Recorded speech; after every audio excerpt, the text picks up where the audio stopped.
जय हिंद दोस्तों, मां हंस वाहिनी क्लासेस में आप सभी का स्वागत है। आज हम आपको यूपी बोर्ड एग्जाम 2022 का सेट 822 AY का क्वेश्चन नंबर सेकंड से सॉल्व करवाएंगे। फर्स्ट वाला क्वेश्चन इससे पहले वाले वीडियो में हम पूरा क्लियर कर दिए थे।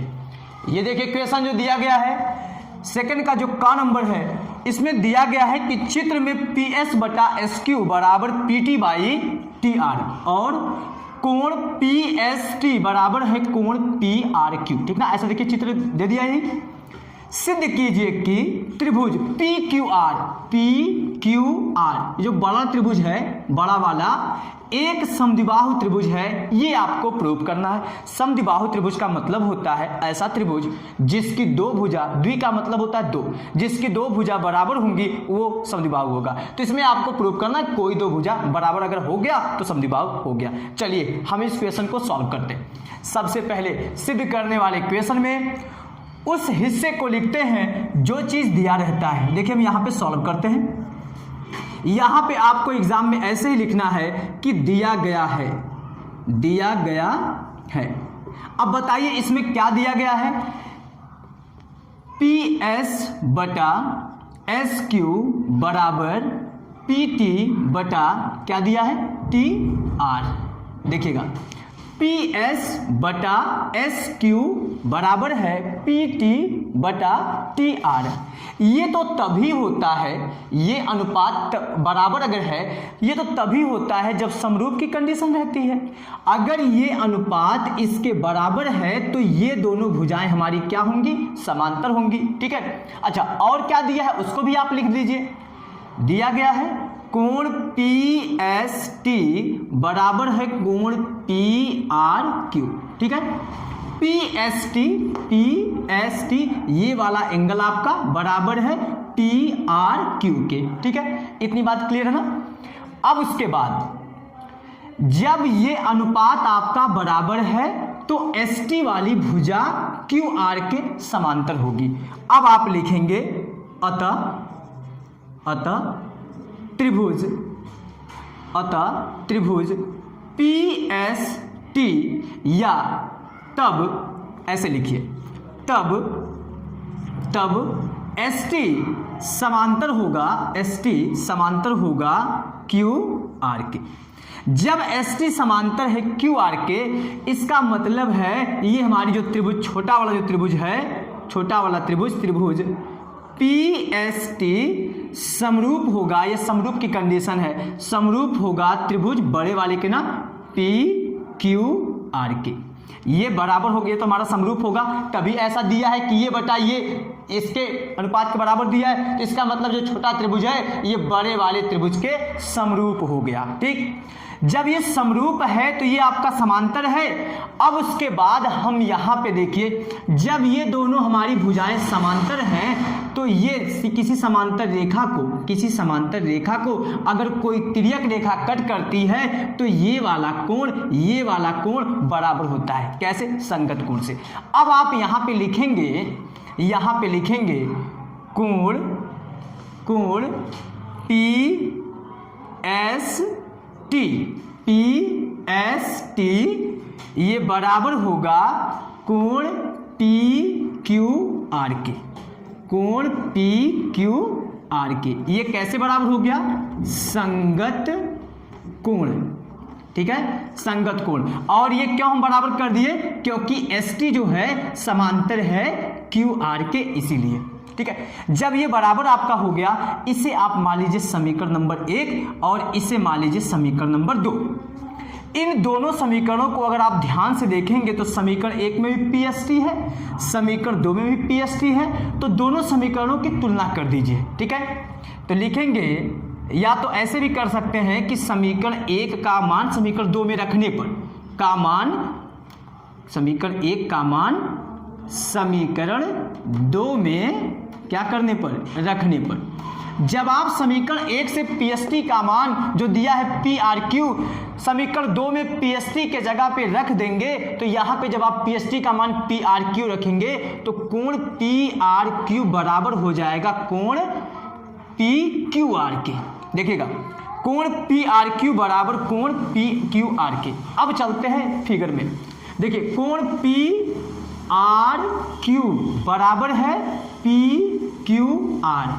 अगर किसी त्रिभुज की दो कोण बराबर हो, किसी त्रिभुज का दो कोण बराबर अगर होता है तो उसके सम्मुख भुजा हमारी क्या होती है, बराबर होती है। तो कहेंगे कोण पी आर क्यू बराबर कोण पी क्यू आर, तब संगत भुजा बताइए पी आर क्यू की जो सामने वाली भुजा है, पी आर क्यू की सामने भुजा ये आपकी है पी क्यू, संगत भुजा पी क्यू बराबर हो जाएगा क्यू के सामने का भुजा है आपका पी आर, तो पी क्यू बराबर पी आर। अतः त्रिभुज जो बड़ा वाला है जो बोला गया है पी आर क्यू एक क्या होगा, एक समद्विबाहु त्रिभुज होगा। यहां पे आप लिख दीजिएगा समद्विबाहु त्रिभुज होगा। ये आपका प्रूफ हो गया। अब इसका क्वेश्चन नंबर खा पे चलते हैं। इस क्वेश्चन में देखिए दिया गया है 5 cos square 60 degree plus 4 sec square 30 degree minus 10 square 45 degree by sine square 30 plus cos square 30। आप बताइए, ये फार्मूला बताया भी गया होगा कि sine square theta plus cos square theta बराबर 1 होता है। तो यहाँ पे आप देख के डायरेक्ट यहाँ पे बटा में हर में 1 लिख सकते हैं, ठीक। बाकी आप अगर उसका वैल्यू रख के सॉल्व करेंगे तब भी आपका आंसर 1 ही आएगा, यहाँ वाला, ठीक है। बाकी ऊपर का भी देखते हैं क्या आएगा, देखिएगा 5 यहाँ पे उतार लीजिए। कॉस 60 अंश का मान जो होता है 1/2 होता है, इसका स्क्वायर भी लगा है तो यहाँ पे लिखेंगे 1/2 का होल स्क्वायर। फिर उसके बाद ये 4 रहेगा। सेक 30 अंश का मान होता है, सेक 30 अंश का मान 2/3 होता है, क्योंकि कास 30 का जो होता है, कास 30 का जो होता है कैडी में 3/2 होता है, उसी का उल्टा सेक वाले का होता है, स्क्वायर हो गया उसका। माइनस 10 45 अंश का मान होता है 1 तो और इसका स्क्वायर हो गया बटा। यहां पे हम बोले ना फार्मूले के अकॉर्डिंग आप 1 लिख सकते हैं। अच्छा, क्वेश्चन भी आपका बहुत ज्यादा नंबर के नहीं है, इसलिए आप जरूरी नहीं कि इसका मान रख के सॉल्व करेंगे। 1 नंबर का क्वेश्चन है तो ज्यादा लॉन्ग भी नहीं करना है, ये भी ध्यान देना हमको। तो यहाँ पे साइन स्क्वायर 30 का अगर मान लीजिए आप रखना ही चाहते हैं, ऐसे सॉल्व करना चाहते हैं अलग अलग, तो साइन 30 अंश का मान होता है 1/2 उसका स्क्वायर, ये प्लस कॉस 30 अंश का मान 1/2 और इसका स्क्वायर, ठीक है। ये बराबर यहाँ बटा के सीध में लिखेंगे एग्जाम में ऐसे। ये 5 इसका 1 का स्क्वायर 1 और ये 2 का स्क्वायर 4 और यहाँ मल्टीप्लाई करेंगे तो 1/4 होगा, ठीक है। प्लस ये 4 इंटू 2 का स्क्वायर 4 हो गया और ये कैरी में 3 का स्क्वायर 3 हो गया, ये -1 हो गया और यहाँ पे 1/4 प्लस 1/4 हो गया, ठीक है। इसका जब आप मल्टीप्लाई कर देंगे और जब इसका एलसीएम लेंगे तो बताइए यहाँ पे रुकिए, अच्छा पहले मल्टीप्लाई करके लिख देते हैं। ये आपका हो जाएगा 16/3 - 1 इसका जब आप एलसीएम लेंगे तो 4 आएगा और ये 1 प्लस क्या आ जाएगा यहाँ पे 1, ठीक है। यहाँ 30 का मान हो गया। अच्छा ये देखिए अलग हो गया, यहाँ पे cos 30 का मान कितना होता है, ये तो उल्टा हो गया। यहाँ पे क्या लिखेंगे, कैरी में 3/2 होता है ना, तो यहाँ पे हो जाएगा आपका 3 का कैरी में 3 का 3 हो जाएगा, यहाँ पे 2 का 4 हो जाएगा, ठीक है। अब इसको अगर आप सॉल्व करेंगे अब आपका आ जाएगा ये 4/4 कट जाएगा, देखिए 1 आया भी। अब उसके बाद ये सीध में यहाँ पे लिखेंगे, देखिए जब इसका आप एलसीएम लेंगे, ये देखिए मेन बटा है, मेन बटा। अब ये बटा का ऊपर भी 1 बटा है, यहाँ 12 आ गया, 12 को 4 से भाग देंगे 3 आएगा, 3 का 5 में गुणा यहाँ 15 हो गया। उसके बाद ये प्लस 12 को 3 से भाग देंगे 4 आएगा और 4 का 16 में गुणा 16 चौके 64 और ये 12 को 1 से भाग देंगे 1 आएगा, यहाँ 12 हो गया। और ये बताइए 4/4 ये आपका कट गया, 1 आया, मतलब ऑल ओवर वैल्यू आपका इसको जोड़ के इसमें से घटा दीजिए, 5 4 9 ये 6 1 7 माइनस यहाँ पे ये हो गया बटा 12, इसमें से घटा दीजिए कितना आ गया 7 और ये 7 में से 1 गया 6/12, ये आपका हो गया 67/12। अब इसका क्वेश्चन नंबर ग को सॉल्व करवाते हैं। देखिए इस क्वेश्चन में आपका दिया गया है दो घनों जिनमें से प्रत्येक का आयतन 64 सेंटीमीटर क्यूब है। अगर बताइए दोनों घनों का आयतन 64 सेंटीमीटर क्यूब है, इसका मतलब उनकी भुजाएं एक जैसी नहीं होंगी, क्योंकि घन का आयतन का फार्मूला होता है भुजा क्यूब। ठीक है, 64 सेंटीमीटर क्यूब है के किनारे आपस में मिले हुए हैं, जैसा कि फिगर में दिख रहा है। दो घन हम बना दिए हैं और दोनों का किनारे को आपस में मिला दिए हैं। ठीक है, मिले हुए हैं, इससे प्राप्त घनाभ। अब देखिए पहले ऐसे था, ये एक घन था, ये हमारा दूसरा घन था, लेकिन जब दोनों को मिला दिए इसकी लंबाई बढ़ गई, इसलिए आपका ये लंबाई अलग अलग हो गया, तो घनाभ का रूप ले लिया। अब ये बनने वाला जो घनाभ है, जो प्राप्त घनाभ है, उसका बताना है का पृष्ठीय क्षेत्रफल ज्ञात करना है। देखिएगा सबसे पहले इसे मानेंगे, माना घन की भुजा और वो दोनों घनों की भुजा हो गई। घन की भुजा x सेंटीमीटर है। जब आप घन की भुजा x मान लिए, बताइए अगर ये x है तो इसका इधर से भी x होगा और इसका ये हाइट भी, और ये भी x होगा। ठीक है, ऐसे इसका भी x होगा, क्योंकि दोनों घनों की भुजाएं एक जैसी नहीं होंगी, तभी इसका आयतन एक जैसा है। इसका मतलब ये भी आपका x सब रहेगा। ठीक है, चलिए माना घन की भुजा x सेंटीमीटर है, तब घन का आयतन बताइए क्या दिया है। घन का आयतन दिया है 64 सेंटीमीटर क्यूब दिया है। तो घन का आयतन क्या होता है, फार्मूला भुजा क्यूब। तो यहाँ पे लिखेंगे x क्यूब बराबर, यहाँ पे हो गया 64, और जब x इक्वल करेंगे तो ये हो जाएगा 64 का क्या करना पड़ेगा, घनमूल करना पड़ेगा, ये ऐसे करके।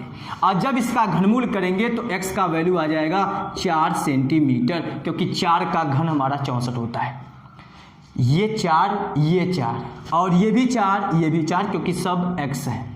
तो बताइए जो घनाभ ये बन रहा है, इसकी लंबाई हो जाएगी ना 8 सेंटीमीटर।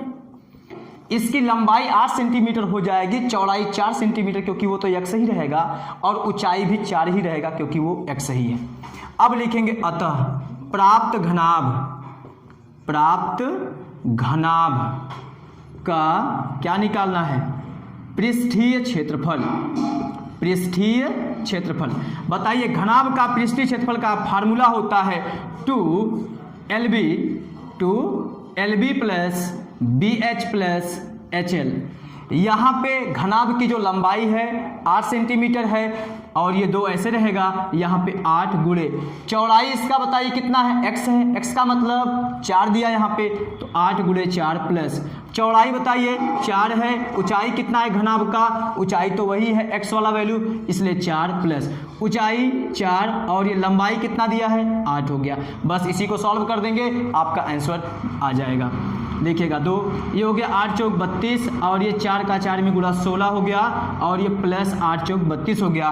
32 और 32 जोड़ दीजिए, ये हो गया आपका 64 प्लस ये 16, और ये 2 से गुणा भी करना है, ये हो गया 6 4 10, 6 7 और 1 8, और यहाँ पे 2 से गुणा, ये हो गया 160 सेंटीमीटर स्क्वायर, क्योंकि ये घनाभ का क्षेत्रफल है। अब इसका लास्ट क्वेश्चन है, उसको देखिए हम सॉल्व करवाते हैं। ये देखिए क्वेश्चन नंबर 2 का आपका लास्ट क्वेश्चन है। इसमें दिया गया है एक कारखाने के 50 कर्मियों की दैनिक आय निम्नलिखित सारणी में दिया गया है। उपर्युक्त सारणी से बहुलक वर्ग की निम्न सीमा तथा उच्च सीमा ज्ञात करना है। क्या बताना आपको, बहुलक वर्ग की निम्न सीमा और उच्च सीमा। सबसे पहले हम आपको ये बता दें, इधर देखिए कर्मचारियों की संख्या है, ये 12, कोई 14, कोई ऐसे।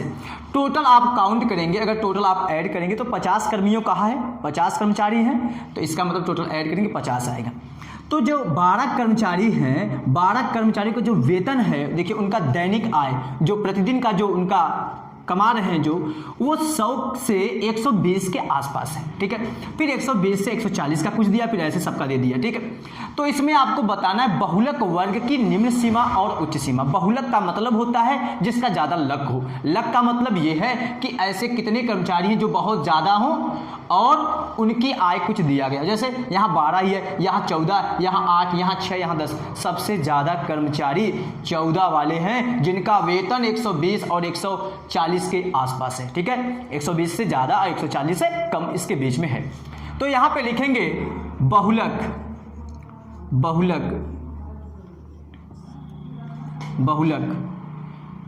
कर्मचारियों बहुलक बराबर 14, सीधा ऐसे लिखें। बहुलक कितना होगा? 14 होगा। अतः बहुलक वर्ग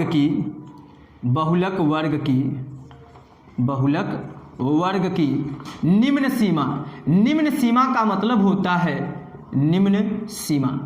ये जो हमारा पहला वाला होता है इसे बोलते हैं निम्न सीमा, उसके बाद वाला जो होता है उसे बोलते हैं उच्च सीमा। तो बहुलक वर्ग की जो निम्न सीमा है वो आपका है 120। उसके बाद लिखेंगे बहुलक वर्ग की जो उच्च सीमा है, उच्च सीमा ये क्या है? 140। तो ये कहां से आया? जो ज्यादा है वो बहुलक है और उसी के सीध में जो पहला है वो आपका निम्न सीमा कहलाएगा और जो उसका दूसरा है वो आपका उच्च सीमा है। अब ये बहुलक क्यों है? अगर आपको पूरा डिटेल लिखना है लिखेंगे 14 कर्मचारियों की संख्या ज्यादा है, मतलब कर्मचारियों की संख्या जो 14 है वो ज्यादा है, जिसका वेतन 120 और 140 के आसपास है, इसलिए बहुलक 14 होगा और बहुलक वर्ग की निम्न सीमा ये तथा इसकी उच्च सीमा ये होगा। अब इसका क्वेश्चन नंबर 3 को हम नेक्स्ट वीडियो में सॉल्व करवाएंगे। और अगर आपको पसंद आया हो वीडियो और अच्छा लगा और समझ में भी आया हो तो प्लीज़ चैनल को सब्सक्राइब कीजिएगा और बेल आइकन को जरूर प्रेस कीजिएगा। Thanks you.